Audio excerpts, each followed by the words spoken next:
just to get everybody on the same point, what I want to talk about is the agricultural use of drugs, and it's really a benefit-risk paradigm. Drugs are very, very important in treating food animals. What we're seeing is that we don't have a lot of evidence for the uses in the first place. We're talking efficacy here, not the impact on human health. We're talking about in the animal. How good are they?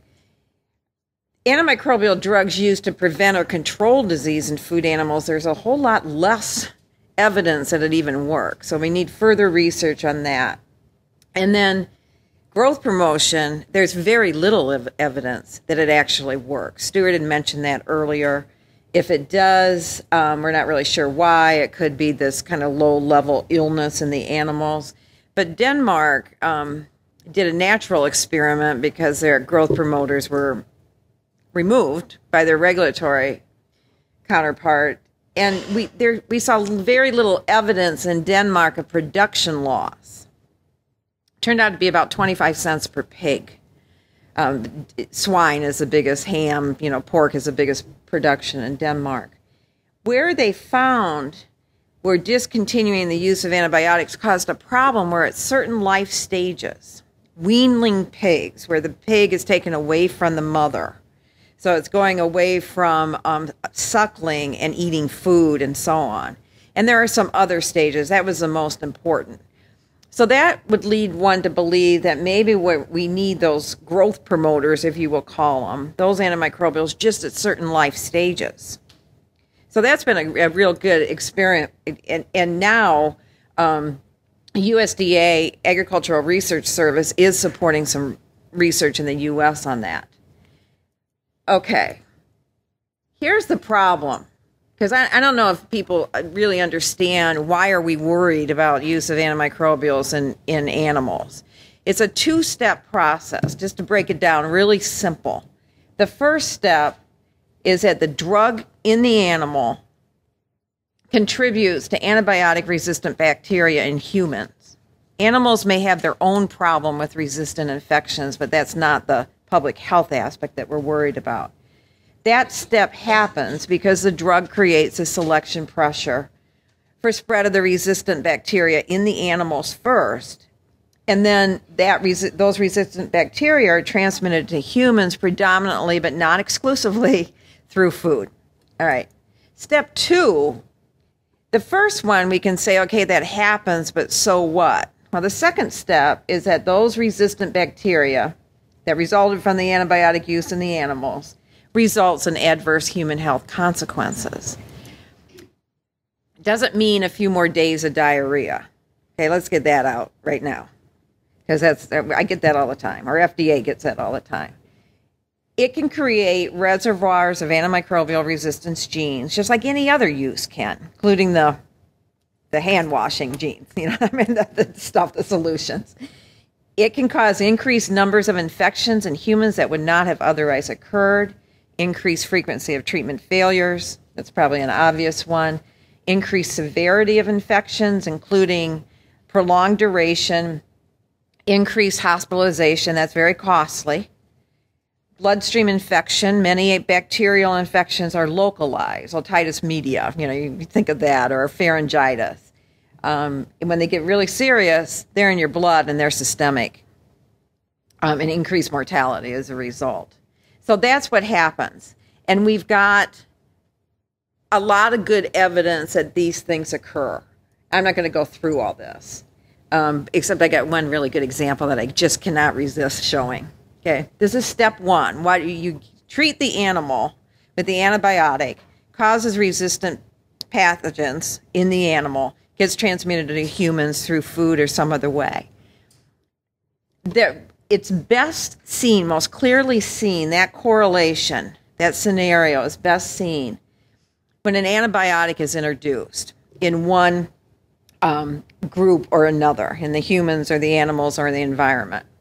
Fluoroquinolones were approved for use in humans in 1986 and approved for use in poultry in October of 1995. No animal use in between. This is in the United States.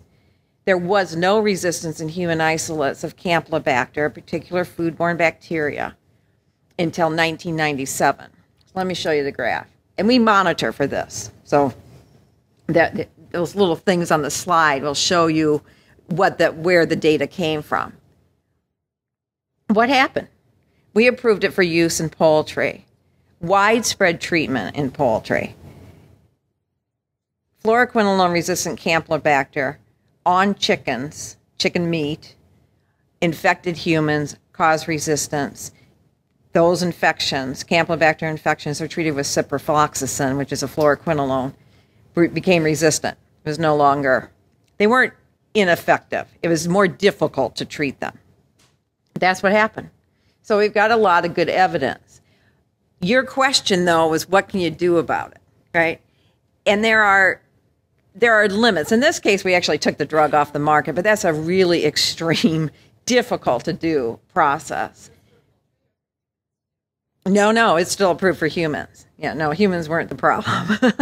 It wasn't easy. No, it was not easy. This is 5 years of mine and many other people's lives. It was very difficult. And that was a very, this is only one piece of the evidence that we used, but that was a very direct evidence.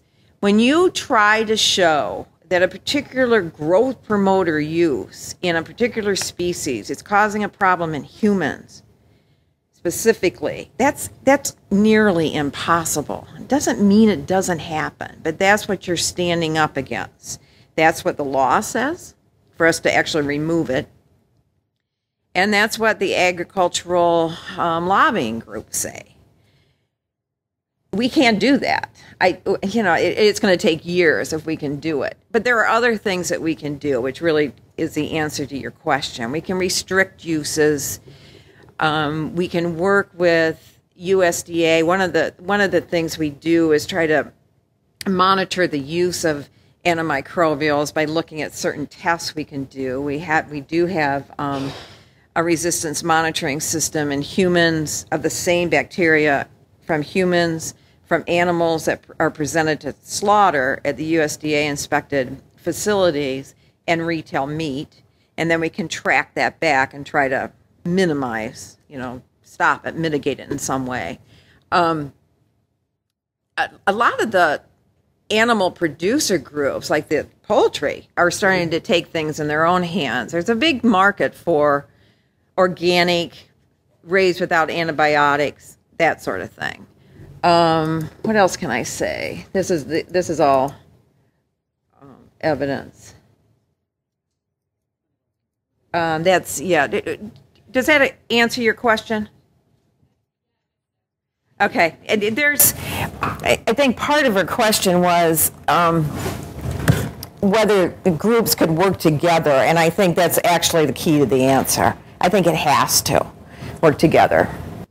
I actually had a sort of follow-up question about policy. I mean, one of the things is, what are the things, certainly there's research funding, and we should talk about how adequate that is and where it might be increased. But there are other things that we would like to do, but perhaps we need legislation or regulatory action in order to do. So I just wanted to find out what's happening in that way. That would be helpful. Well, first of all, there's been decreasing amounts of funding for research in antimicrobial resistance, which sort of doesn't counterbalance, it just augments the lack of industry interest, or shall we say commitment to this area. So that's number one. We do finally have at the NIH in the program for grants a study section that is a group of people who are looking for new antibiotics and work on resistance, but that's only one group.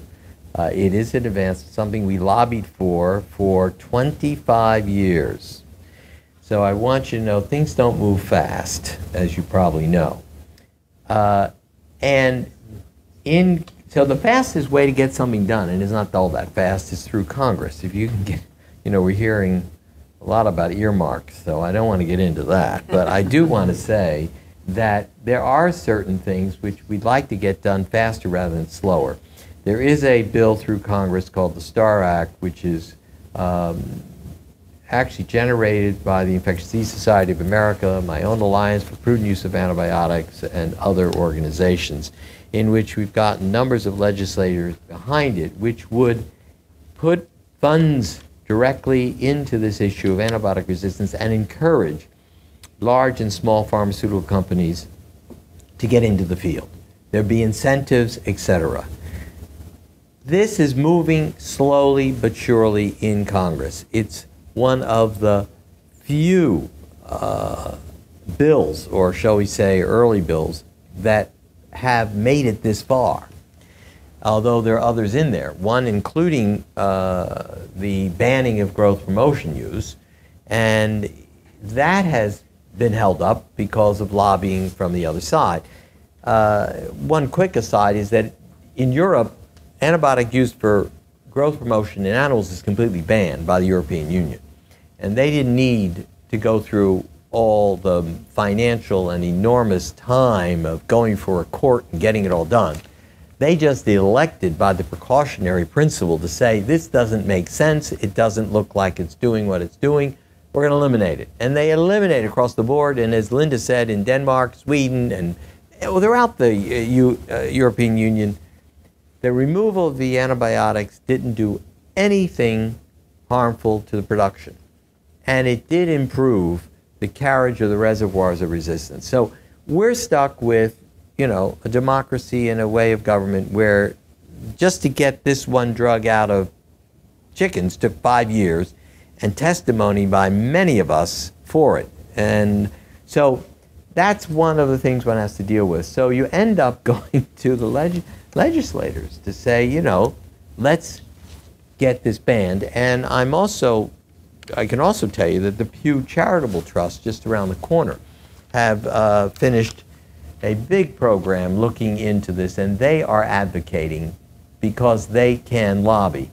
And here's a credible, important charitable trust group that has taken on the animal health issue, basically the growth promotion use of antibiotics, as their issue. And they have said to us, we don't need any more science. There can't be any science. As Linda said, you can't do the experiment. But it's a sensible, with all the data out there, and also against Europe and now South Korea, that has eliminated this practice, we're looking silly. We have all the scientists here saying it, and we still have the practice. So there's a movement afoot, and I think that it won't take 5 more years. It'll take a few more, but we're on our way. Okay. We have other questions. Just a quick follow-up on that. I know Linda's a federal employee, so she can't lobby for legislation, but you had talked about incentives for industry to develop drugs. I mean, it does seem what incentives, are lacking. Can we provide them? Can they only be provided with legislation? The things we need to make industry feel that there's something in it for them to develop new drugs, because they're not doing. We would like them to do more, and we're not. Right. Yes. I think the short answer is that it pretty much takes legislation and appropriations, because many of these incentives, what we're envisioning, are actually IDSA. It's not me or FDA even. We give them technical assistance, but we don't, say one is better than the other. They're lobbying for not just incentives to the company to develop the antimicrobial, like taxes or all kinds of things, tax incentives. There's all sorts of intellectual property right incentives, but also a robust grant program to underwrite the development of some of these antimicrobials or some of the research. In fact, because of this, I began a movement, and APUA Alliance has picked it up too, is to put antibiotics in their own drug category. That is, separate them out from all the other drugs.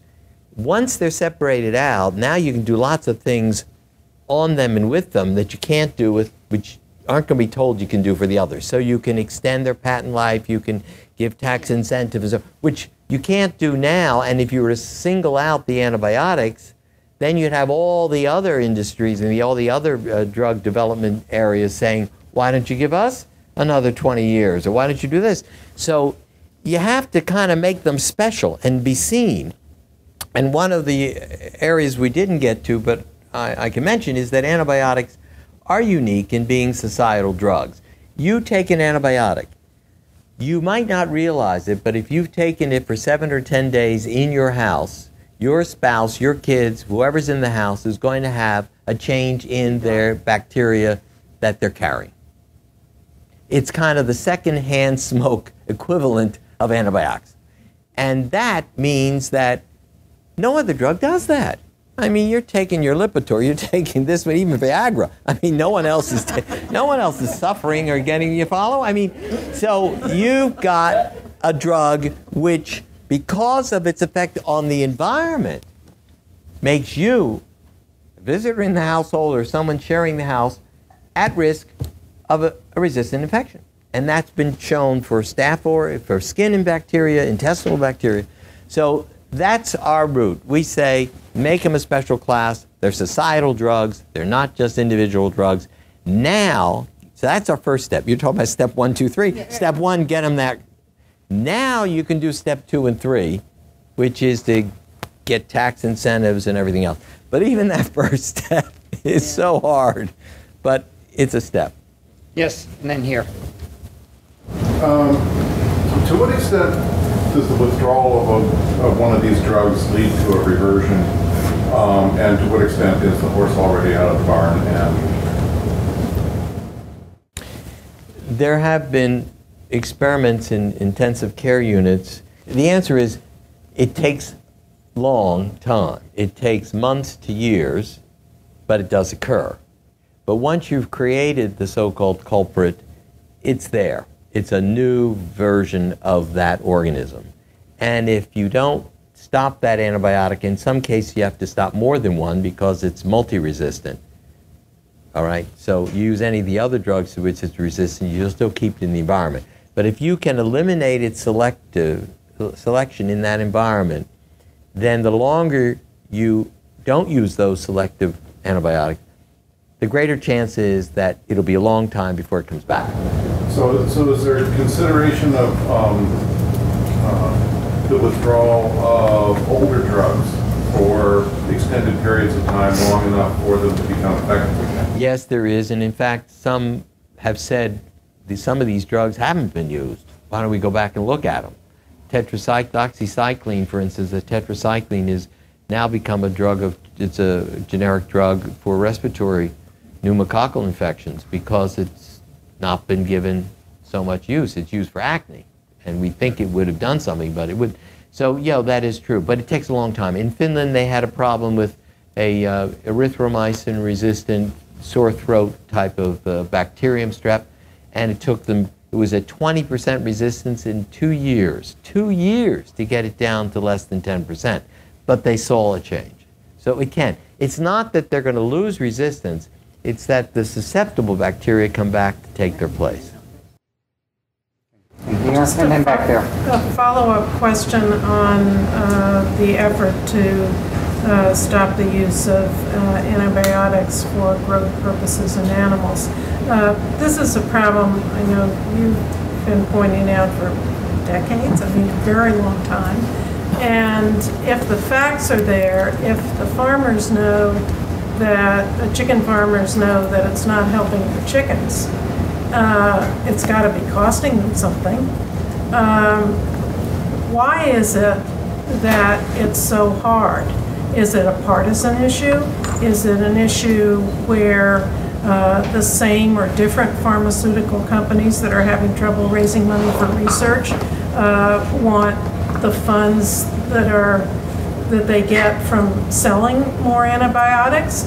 And if so, then then isn't there some way that the public can help expose this and put pressure on the legislators? Because I mean, you've got pharmaceutical companies. I'm not a doctor. I have nothing to do with the medical profession. Pharmaceutical companies have a rap. I don't know if it's bad or not, of being greedy. And, pardon? It's a bad rap. Okay, well, I know it's a bad I think he's got an answer. Let's go with it. No, I think Liz is with the State Department, so that's. And she's also a good negotiator, so we'd like to bring her in on this because she's right. I've been about 35 years on this issue. But the point is, I'll be crass. It's a cheap way to make money. Secondly, we haven't been all that successful in getting the farmers, the mom and pops, to realize they don't need it. And they're the ones that say, we're told we need it, we don't want it. If you look at the big producers, for instance, as I mentioned earlier, Purdue, they don't use it. So it's less of an issue, but it's still a big issue. The swine industry is probably in the worst shape. But your scenario is what we're hoping. I would rather the industry do away with it than we try to ban it. Because if we ban it and no one agrees with it, they're going to find ways of getting it anyway. So we've been pushing that, but it's been hard. Now, I think, with the Pew Charitable Trusts behind it, we may make some progress. But you're absolutely right. If it's not doing any good, why are they still doing it? Because the message isn't there. Wouldn't they rather have the money for research? Yeah, wouldn't they rather, one mom and pop farmer told me, if I don't need it, why should I spend the money? It'll be more money for me. Okay, back there and then up here. Maybe this is a loaded question, but I'm a freshman and I don't know any better. So right now, given the state of the resistant bacteria, do you think antibiotics have done more harm than good? And then given the emergence of more resistant bacteria, how do you answer that question in 10, 25, or 50 years from now? I got to start that one. They have done much more good than harm. I mean, there are diseases that you don't even know about as a freshman that would wipe out huge numbers of people. Look at their life expectancy. I mean, I think we can't go back to no antibiotics. What's going to happen in 10 to 25 years? I'll let the easy answer. Easy question be answered by Stuart. Up until the 1930s, pneumonia was the leading cause of death in the United States. Exactly. No, but all things considered, your question comes up periodically is, are we doing more harm than good? And then we say, of course not. And then we go back and saying, well, how can we improve the benefit over the harm? And that's where we want to use antibiotics more prudently. Where we need new antibiotics, we want to use them in a better way than we did the older ones, and so forth and so on. But clearly, antibiotics are still very effective agents today. We spent the evening talking about resistance, and in certain instances, patients will die from an infection which is resistant. So people are dying that shouldn't be dying in the United States, not in some developing country. In hospitals in the United States. And in hospitals in the United States. So that shouldn't be.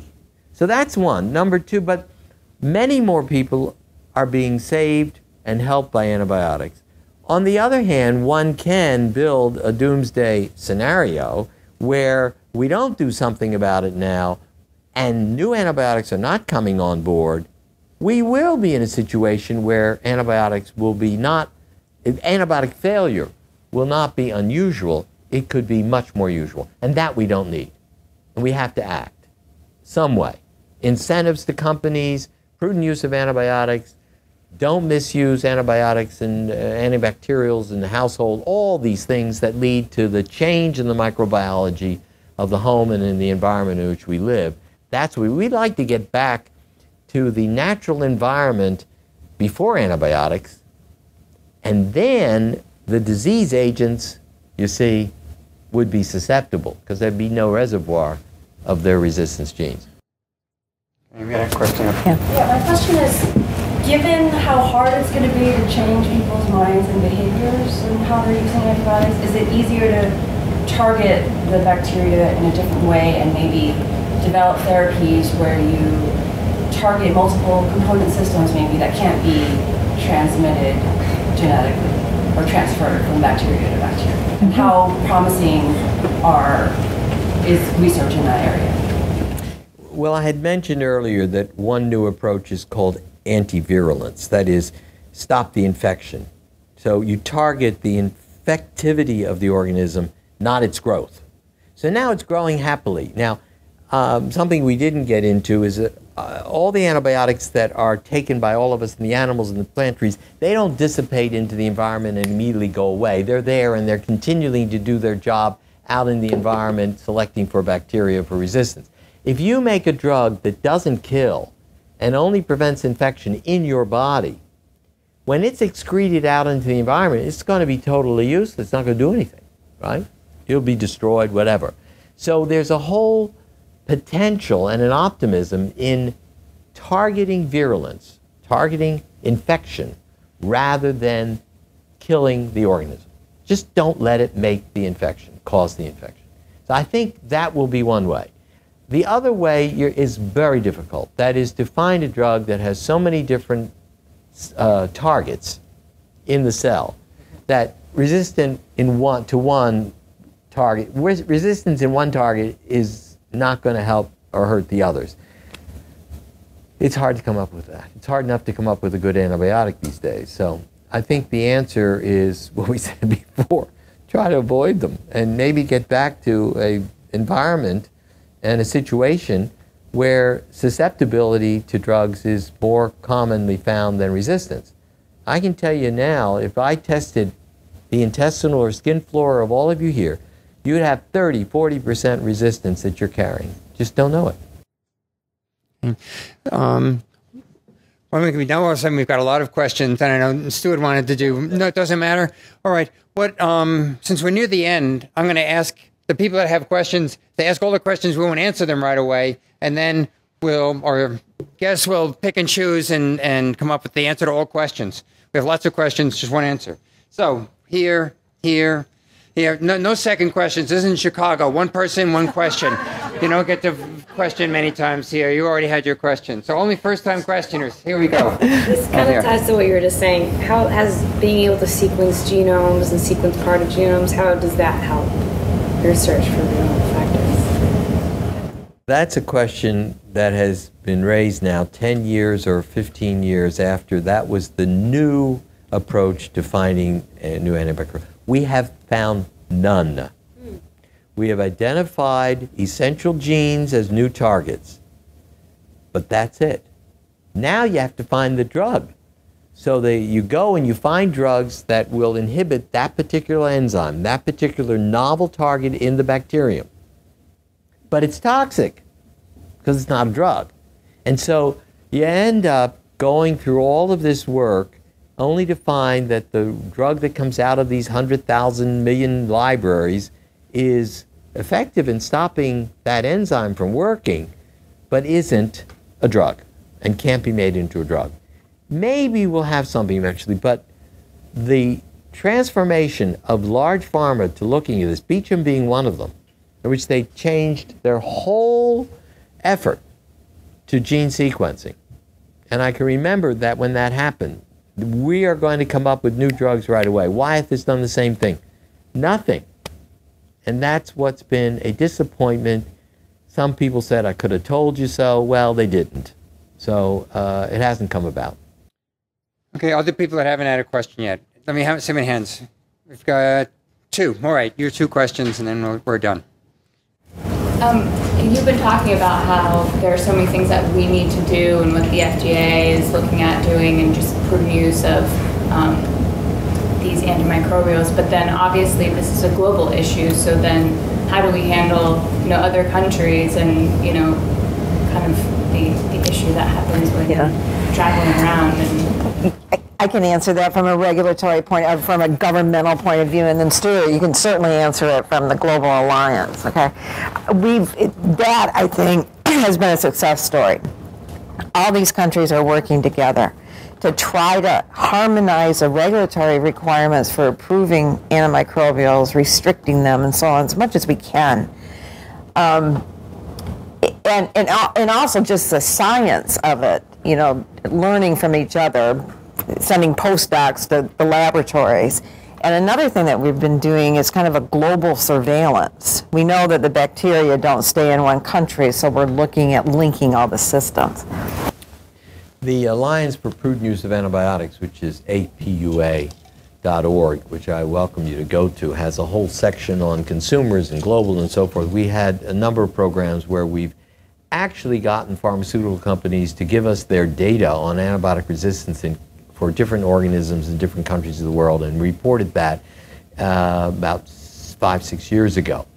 The World Health Organization has now, for the 4th or 5th time, introduced antibiotic resistance as their prime goal of attack, and they've gotten buy-in from 170 of the countries, and that is currently, and they're putting it under the aegis of patient safety. You asked an extremely important question, I have to tell you. It is absolutely, no, there was a very nearsighted look at this problem for too long. That is, just look at it in our own country. Forget about the rest of the world. And that was part of the problem in getting, the Alliance had, to get government, our own government, and including AID, to look at this issue, because our congressmen and senators wanted to see what's going to happen and help us here. And they couldn't realize that these bacteria are coming from other places. And unless we have a buy-in, and what Linda said is the regulatory agencies, fabulous.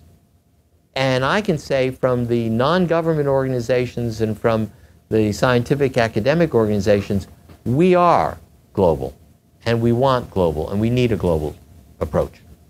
Okay, last question. Make it an easy one. In the antimicrobial household products are widely advertised on TV with wonderful graphics. Your sponge wipes away all this produce. It seems to me that's not exactly truth in advertising.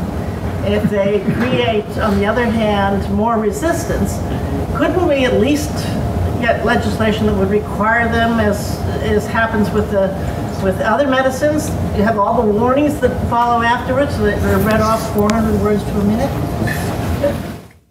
Would you be on our panel? Because I must tell you, this has been a real, animal. Then this came up, and I thought, oh, this is going to be easy. Forget it. You know, when we were called in to look at this, there were 25 of these products on the market. This is in the mid-'80s. Now there are over 1,000. I mean, I had some funny slides to show you, one of which were Chinese chopsticks that we got in Chinatown. That's where my school is, Tufts is located. Well, they were all packaged up with the title antibacterial chopsticks. Now you think about why you'd want an antibacterial chopstick unless you're afraid of your own flora coming back after you've already used it. I mean, it's crazy. And people are buying them. Ballpoint pens, antibacterial. And Toyota's steering wheel, antibacterial. So yes, they don't do anything. It sells, it markets. And it's hilarious. You laugh. But people, consumers, take it seriously. So more and more is being given, attention's being given to it. I have more or less separated out into two categories. Those that leave residues, like triclosan, triclocarbon, quaternary ammonium compounds, and those that don't. So I don't care, bleach, peroxides, alcohols. That's what we use in the hospitals. Great. They kill the bacteria and they dissipate in the environment. They don't leave residues. We have shown that these residues select for resistant bacteria. Resistant to these antibacterials, which are being misused in household products at less than their active dose, because we use them in the hospital correctly. It's terrible. It's just terrible. And but it's, you know, I was once asked, why are you interested in animal feed? You should be interested in seat belts. So you follow? I mean, you just need to have your own, you have to get the right cause. When we were trying to raise money for prudent use of antibiotics, somebody was raising huge amounts of money for protection of cats and dogs, all right? Okay. Good. All right. Thank you both very much.